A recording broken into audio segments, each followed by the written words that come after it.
And a happy Wednesday to you, Central Georgia. Thanks for tuning in here for a look at your extended forecast. Lots to talk about in the weather department between a roller coaster of a 7-day forecast. But first and foremost, we are going to talk about this. We have issued another weather impact alert throughout the work week this week for the possibility of some severe storms that will come in during the early morning to just kind of the general morning window tomorrow. 4 a.m. all the way until 9 a.m. That is looking like the window where we do have the possibility of some severe weather or just some general strong thunderstorms. So we were talking about it on Monday into early on Tuesday morning. That's where we did have a cluster of some showers and some storms that many of you probably got awoken by some loud claps of thunder. I believe that might be the case once again, but the timing of this is leaning a little bit more into the morning commute window, hence one of the reasons why we do have your weather impact alert, just to make sure that you are aware that it's looking to be a pretty messy morning tomorrow. Gusty winds and the possibility of hail are going to exist. The possibility of hail is looking relatively low, but it once again is non-zero, and we can see that kind of fire up within some thunderstorms that do happen in the warmer time of the year, contrary to what you may think. Possible hail maybe in the wintertime when it's a lot cooler outside.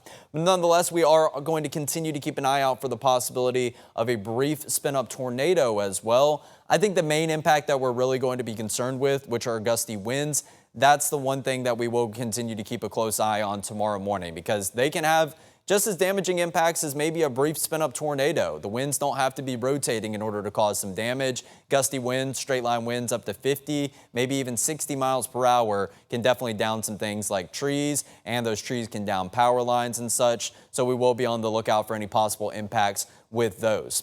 Heavy rain and lightning are going to be present for the morning commute just about everywhere here in Central Georgia. So we will go over the specific timing about which areas are going to see impacts at what time during the morning time frame tomorrow.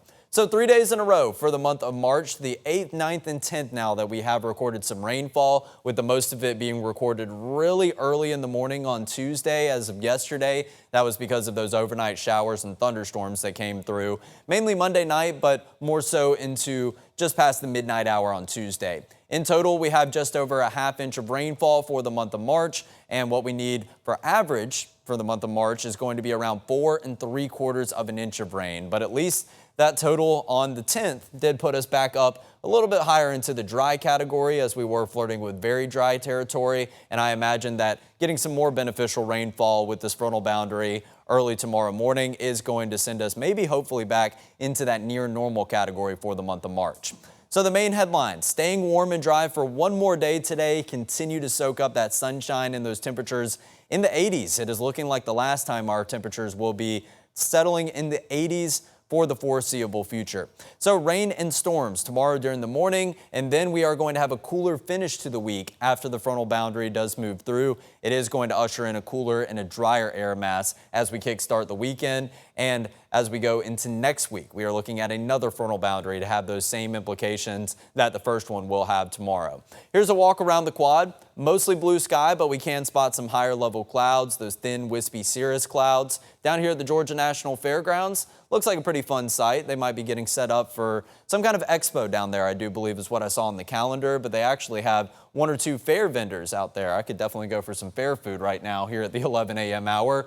Then down in Cohen Walker Drive, nice and sunny, also nice and sunny down in Dublin, and we are continuing to dry up any of those wet surfaces possibly that somehow might have made it all the way into today if they didn't evaporate as of yesterday.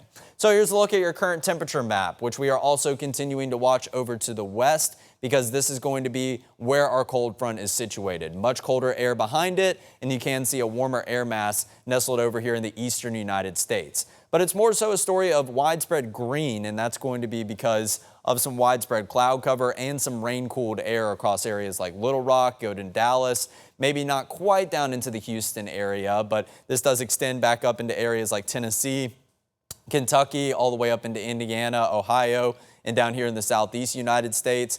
It continues to be a very warm and a very humid air mass that is overhead. 72 in Macon, 73 in Montgomery, 80 across the pair of Jacksonville and Orlando, and really starting to see some brighter orange down in southern Florida. Wouldn't doubt that they might be making a push to the 90-degree mark as we go into this afternoon.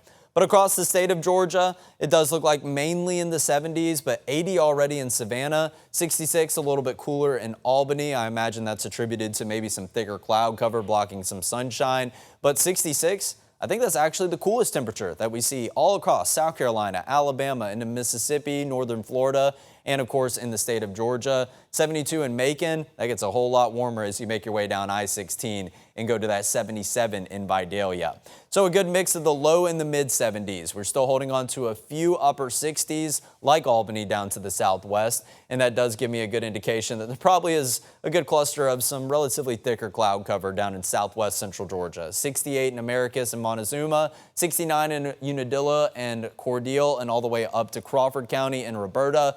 Everyone else, like I mentioned, low and mid 70s already at the 11 a.m. hour, giving you an idea that we have even more of a warm up to encounter as we go farther and farther into the afternoon.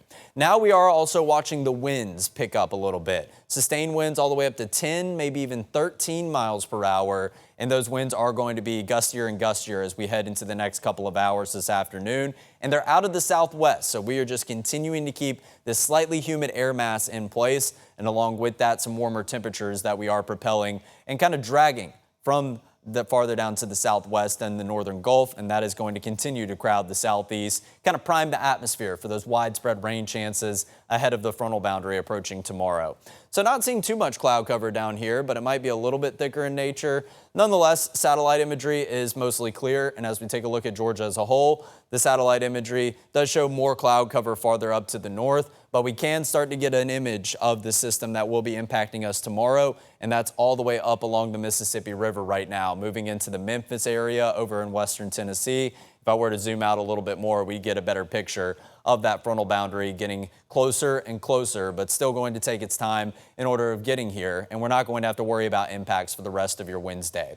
So how about the numbers yesterday? 58 degrees for a morning low, so 14 degrees above average of 44 degrees. 85 degrees for a high temperature, 16 degrees above your average high of 69 degrees. We are definitely very, very warm for this time of year. And in fact, 85 did feel like it was very warm, like a summertime day.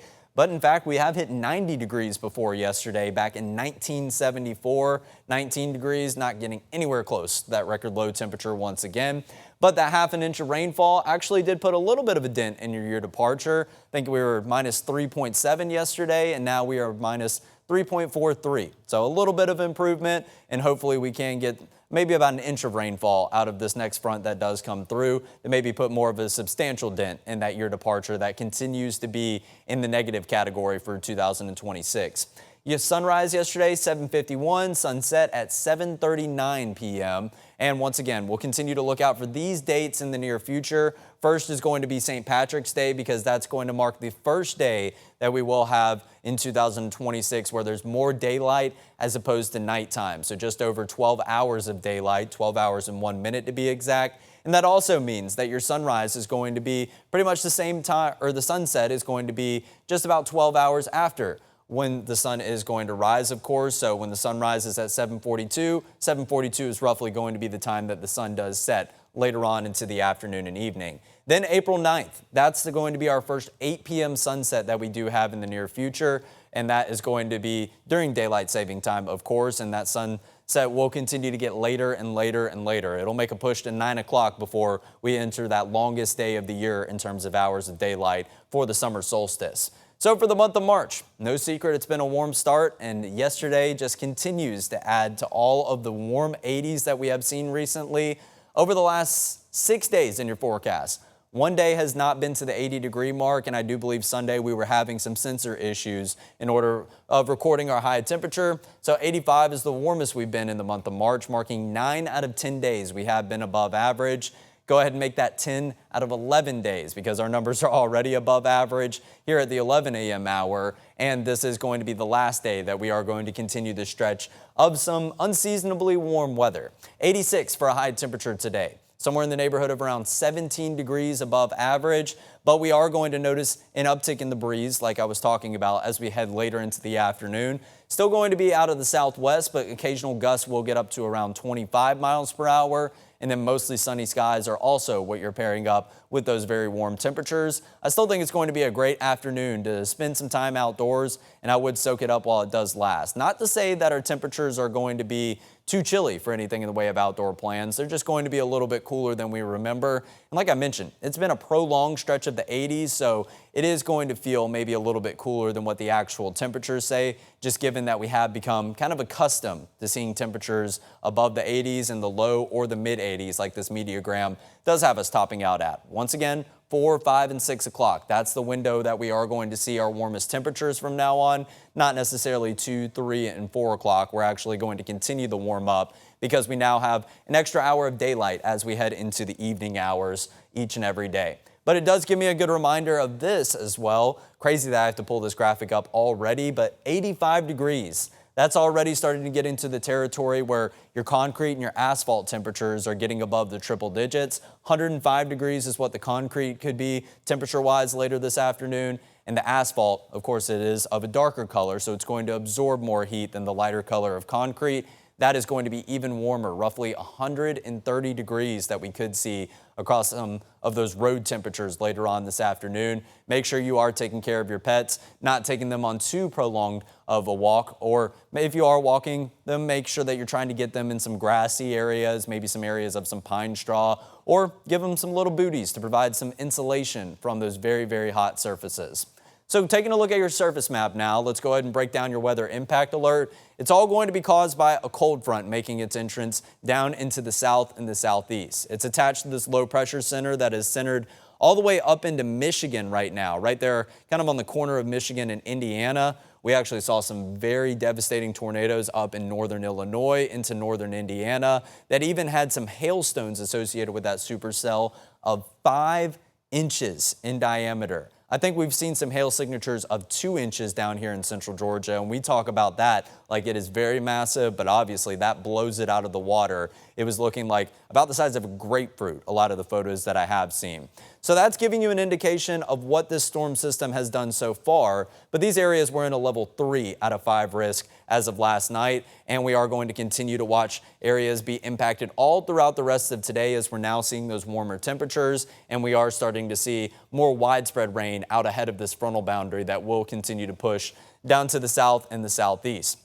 So here's a look at future view. Pretty boring for the rest of today. Very similar image to what you see right now. Mostly sunny skies, breezy conditions out of the southwest. But then let's go to around 3 a.m. where we do see this widespread line of showers and some thunderstorms back over to the west. Some pockets of some very dark red colors that you can see just north of Montgomery, but we can see that this line is continuing to push out of Alabama and into central Georgia, still maintaining some of those pockets of the very dark red that you see around the 5 a.m. hour. Now, your weather impact alert, I started it at 4 a.m. to allow for a little bit of wiggle room that we will see. Overall, the last couple model runs with Future View, they've been pretty spot on, starting around 4 or 5 a.m. and getting out of here around the same time, around 9 to 10 a.m. each and every day that we have seen. But I would go ahead and plan on 4 to 5 a.m. That could be a window where we may see our potential first severe or maybe even strong thunderstorm warnings, but that is when this line is going to creep in to our westernmost counties. As we go into around 5 to 6 a.m., I'd expect this to push into the Macon area, Houston County, Peach County, areas like Macon County, up into Jones County, getting ready to move into Baldwin County. I'd go 6 to 7 a.m., more so a story of Baldwin County, areas a little bit farther to the east like Cochrane, Eastman, getting down to Dublin. And then you get into around 8 a.m. That's going to be the time window where we do see this leading edge. That is what we are going to be concerned about. We're not worried about all this green on the backside. That's just some residual rainfall, and that's still going to make for a forecast that it's not ideal to walk outside to, but all you're going to need is the rain jacket. When we have these darker reds and we have some very gusty winds on this leading edge, that is a forecast that you definitely are going to want to stay inside for. So that leading edge, moving out of east central Georgia at 8 a.m. So for the most part, your morning commute tomorrow around the typical time, if you're heading out around 8 a.m., maybe 7 a.m., it's just going to be a bit wet. It's not going to be really windy. You're not going to have heavy rainfall. You're not going to have frequent cloud-to-ground lightning. That's going to be these areas on the leading edge that are going to see those impacts, but it still could impact our fair share of areas in central Georgia, especially to say this front moves in a little bit later. So we see the timing of that leading edge back over to areas like Macon, Warner Robins, maybe over to Twiggs County around this 8 a.m. hour. There could be some fluctuation, but the general trend take a look at what you're seeing. You're not seeing as many areas of those really dark red colors. There are some patchy areas of some red, but they're breaking apart. They're not organized and clumped together and having widespread impacts. So this line is going to act a lot like our system did the other night, Monday night into Tuesday morning. It is going to weaken the farther it pushes into central Georgia, but I think we have a slightly warmer and a slightly more humid air mass, and we have some better forcing with this because this is coming via a cold front. The last system was more of a smaller scale system, so it didn't have kind of the forcing behind it that this one does. So I would be a little bit more confident in maybe a warning or two sprouting with this frontal boundary moving in. So I would say by around 9 a.m., 10 a.m. at the very, very latest, I think our severe weather potential is over. We're seeing a lot of these darker areas already move out over to the east. We still hold on to the rain showers a little bit longer into the morning, but we will see clearing from west to east. So if you are seeing the first impacts of this, say in Upson County, Taylor County, Crawford County, you guys are going to see clearing in the severe weather potential and clearing in the rain in general a little bit earlier than the rest of the bunch. May not be pertaining to your morning commute whatsoever, but that also means that we could have the potential for maybe some severe weather as we go into the early morning hours when you're still fast asleep. So we will talk about the difference in that. But just know areas farther to the west will be impacted earlier than areas over to the east, and then we will eventually see clearing the farther into the morning that we head. I think by lunchtime we're crystal clear, but then we are also going to continue to hold on to the breezy conditions throughout most of Thursday afternoon before the winds finally do subside as we head overnight into Friday morning. And then how about this? Friday, crystal clear, not a single cloud that we do get in sight. And that is going to take us into an immaculate start to the weekend where Saturday is also looking to have plenty of sunny skies in the forecast. So this is the reason why we did issue our weather impact alert. We got this update sometime around 8:30 this morning. So now we finally see central Georgia included in a severe weather outlook, and that is going to be a low-end level 1 out of 5 risk for seeing something in the way of a strong to maybe even severe storm. And what I mean by isolated is it's just going to be a singular pocket really within this whole line. It's not going to be widespread severe thunderstorm warnings, I don't think. That still remains a possibility. I wouldn't be as confident in that unless we saw this level 2 creep over into central Georgia. But nonetheless, the possibility of strong to severe weather is there. Gusty winds, the main impact that we're looking at, but there is also the possibility of some hail and even a spin-up tornado, which we do talk about with most storm systems this time of year. That's not too atypical. So just because you are hearing the word tornado doesn't mean this is out of the normal whatsoever. We did even have this risk with Monday nights into Tuesday's severe weather risk. And this doesn't even mean that we could see anything play out, but it does look like we have a little bit of better forcing, like I mentioned, with a large scale system like this, and also the fact that we are a little bit warmer and we have slightly more humidity in the forecast. But in terms of the gusty winds, we are going to continue to see those pick up throughout this afternoon, like I mentioned, but out ahead of this frontal boundary as it makes its way through. We're seeing some isolated pockets of 30, maybe even upper 20s for the wind gusts, but notice that you're seeing some pink shades from North Georgia all the way down through South Georgia. There's going to be some isolated pockets of some gusts that get up to maybe 50, 60 miles per hour, and I think that's going to be a main driver of anything if we do receive in the way of a severe thunderstorm warning. We'll get a brief lull in those winds where you do see the landscape of the earth for a very brief moment, and then after that, 10 a.m. So as the rain is clearing out, we are going to have some very strong backside winds associated with this frontal boundary, and we are going to keep those in the forecast throughout your Thursday afternoon into the evening before they finally subside as we go into the closing portion of the work week. So plan on it being a bit of a bad hair day throughout the rest of your Thursday afternoon. And along with those winds, we are going to have some slightly cooler temperatures, but I don't think the winds are going to be making them feel any colder whatsoever. So we will take a look at your day 2 storm outlook now, which picks up at 8 a.m. tomorrow morning. These outlooks go from 8 a.m. the day they are issued for, which you see for Thursday, but it goes all the way into 8 a.m. the next day, which would be Friday morning. And we're not seeing that level 1 pick up for those areas down in southeast central Georgia that are not included in the severe weather outlook for the day 1 outlook, which doesn't mean that it's impossible for them to see something in the way of a severe warning, but it is continuing to emphasize that we are going to see a weakening trend with this line as it does push farther over to the east. So over the next 3 days, temperature-wise, how about this? 86 for a high temperature today. That's down to 67 degrees tomorrow. We're going to see nearly a 20-degree temperature drop for your high temperature today into tomorrow. After that 90% chance of some showers and some thunderstorms in the morning, then we are going to see no rain chances for the remainder of your Thursday, no rain chances for Friday, but also Friday morning. I think that's where you're really going to notice the cool down behind this frontal boundary, because we are going to dip back down into the 30s for the first time, and I can't even remember how long, to be honest. It's been quite a while since we've been talking about some 30s, and then 71 for a high temperature. That's a very pleasant afternoon, so dress in layers as we go into the beginning of the weekend. You'll need the layering for the morning hours, but then as you head into the afternoon, it is going to feel mighty pleasant. So we were threatening the records this morning. We got down to 61 degrees, so the warmest morning low temperature record. That was not quite broken. We were hovering above that 63-degree mark for quite a while, but we ended up dipping down below it.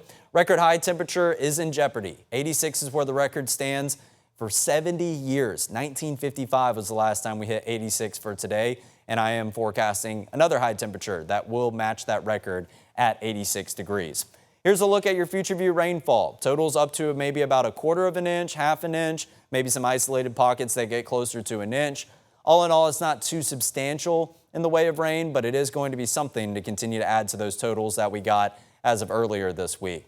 And that rainfall will be a good thing because your tree pollen has been very high, and it's going to continue to be very high throughout the next 3 days. I think tomorrow the levels are going to be slightly lower because that rain is going to briefly wash away some of that pollen, but then it's going to pick back up on that dry forecast that we have for Friday. So continue to take your allergy medicine. I know I need to listen to my own self on that because I have been forgetting as of lately. But in terms of the temperatures, we go down to 67 degrees and hover around 70 degrees on Friday for your high temperatures. Again, this is a cool down, but giving you an idea of how warm of a spell it's been, this is a very substantial cool down that we are seeing over the next couple of days, and it's just knocking us back to where our numbers should be this time of year. 69 degrees, your average high temperature, and we're very quick to see the rebound back into the upper 70s and starting to flirt with 80 degrees as we go into Saturday and Sunday. But your morning low temperatures are where you're really going to notice the cool down a little bit more. Like I mentioned, 38 on Friday morning, 43 as we go into Saturday morning, but then back a good deal above average as we go into Sunday morning until we get into the back half of your 7-day forecast. Running out of time here, but I will talk about the humidity briefly. This front moves through, ushers in a drier air mass, but we do see the humidity pick back up into Sunday for one brief day before the humidity drops again. And that is because on the long-range models, you are going to see nothing going on Saturday, so outdoor plans on Saturday looking good to go. There will be some scattered showers in the forecast throughout your Sunday, maybe even a thunderstorm. Wouldn't rule that out of the cards, but it will be met with a frontal boundary that comes in early on Monday. It doesn't really look like this frontal boundary sends us as widespread of rain chances as what we'll see tomorrow morning, but it will clear us out as we go into the beginning of next week, which of course Tuesday going to be St. Patrick's Day. So that is going to be a day that many of you probably have on the radar for what the forecast is. But until we get there, weather impact alert, 4 a.m. to 9 a.m. as we go into tomorrow morning. I'll have you covered with absolutely everything you need before the morning show, during the morning show, and even after the morning show. 9 a.m. right around the time our morning show does end, but I'll give you the all clear when our severe weather potential does end tomorrow morning. So strong to severe storms are possible, with gusty winds mainly going to be the impact we're looking at, but the possibility of hail and the possibility of a spin-up tornado is going to be there. So have a way to get warnings, especially if you aren't going to be an early riser. You are going to be fast asleep. Make sure that those warnings are capable of waking you up. If you are going to be out and about when this is coming through, drive with caution if you absolutely have to be on the roads, but I would advise making that morning commute a little bit later than usual to avoid the brunt of the impacts on that leading edge. Then taking a look at the rest of your 7-day forecast, really quick warm up into the rest of the weekend. Saturday afternoon going to be a very nice spring-like afternoon, and so is Sunday if you can dodge the rain. But then that front comes through on Monday. Not very impressive rain chances, but what is impressive is the reinforcing push of cooler air that will take us into a pretty chilly St. Patrick's Day. I imagine that leprechaun is dancing in order to stay warm right now because 35 as we start out the morning. We have been given the highlighted risk right now of seeing something in the way of frost or freeze products that could be issued over the course of Tuesday as we go into the beginning of next week. And you can see that reciprocated here on your morning lows. 35 degrees for that morning low on Tuesday. Wouldn't doubt that Wednesday morning is also going to be somewhere in the upper 30s. And high temperatures are going to be down in the 50s on St. Patrick's Day next Tuesday. So that's all the more reason to continue to maybe make sure that you are pulling that layering, maybe even the winter coat if it's a little bit too cool for your liking, out of the back of the closet, because you are going to get some good use out of it as we go into next week, maybe even as early as Friday morning, where we will dip into the upper 30s just a little bit. But the main concern with your 7-day forecast will continue to be this weather impact alert. As we get closer to lunchtime, you're not going to have anything to worry about with the second half of your Thursday forecast. It's just that morning window. For all of those of you who don't want to necessarily set the early alarm clock, just make sure you have a way to receive some warnings and make sure that that is going to wake you up. Make sure that you maybe turn the ringer on before you go to sleep and you get that notification. And again, all of you covered all throughout the morning hours tomorrow from 4 a.m. to 9 a.m. when that weather impact alert is for all the severe weather potential. We'll keep our fingers crossed. It's just like Monday night into Tuesday morning where we don't see anything in the way of severe warnings. But don't be surprised if you, once again, are going to have a bit of a restless night. Hopefully you'll get in a good amount of sleep before we kind of get into that early morning window, just about an hour or two before the alarm clock typically goes off. But do expect some claps of thunder overnight that may cause you to awaken a little bit prematurely. But heavy rain, gusty winds going to be the other two main impacts that we're looking out for. And of course, we'll be on the lookout for things like hail and things like possible rotation that we could see on the radar. We'll have you covered for everything you need to know, but I just wanted to go ahead and provide you with that update with the weather impact alert. Again, when we issue these, it's not doomsday scenario. We're not calling for a super widespread severe thunderstorm and tornado outbreak. When we issue these weather impact alerts, we just want to throw it on your radar. So I just want you to have the weather on your mind as you're heading out the door tomorrow. Then after that, I promise you won't really have to worry about me. You're just going to be worried about why is it so chilly when you're walking out the door on Friday and Saturday mornings, but the afternoons will be a treat. So once again, dress in layers weather for Friday and into Saturday. And then we're going to have one day that's pretty similar to what we have been experiencing on Sunday, but then we'll welcome back at least some scattered shower, maybe even some low-end thunderstorm chances, but we're not looking at widespread severe weather or any severe weather risk with this Sunday into Monday as of right now. We are going to be more so worried about maybe the potential for a frost advisory as we go into next Tuesday. Temperatures have been very, very warm. It's resulted in a lot of plants going ahead and starting blooming. So we want to make sure that we are letting you know about what is going to be ahead, especially all those farmers that have begun to maybe plant some crops. So we will be letting you know about the status of those temperatures Tuesday into next Wednesday, if that is going to have any implications for those plants more sensitive to maybe some of the cooler temperatures that we could have. So obviously, we'll continue to stay updated on that, and we'll continue to let you know as we get closer and closer. Main concern are those showers and thunderstorms moving in tomorrow morning. Stay weather aware, and then after that, you won't have to worry about anything in the way of even clouds for the rest of your Thursday, for the rest of your Friday, and for most of your Saturday until we go into the end of the weekend and the beginning of next week. So that's going to do it for a look at your extended forecast. We will be back once again tomorrow at 11 a.m. to kind of break down what we did see maybe in the form of severe weather or what happened with that line of showers and storms as it moved through. Until then, we will have updates for everything you need early tomorrow morning, later tomorrow morning, all the way until midday until we can finally give that all clear and you will be good to go for the rest of your Thursday. Thanks for tuning in. We'll see you tomorrow.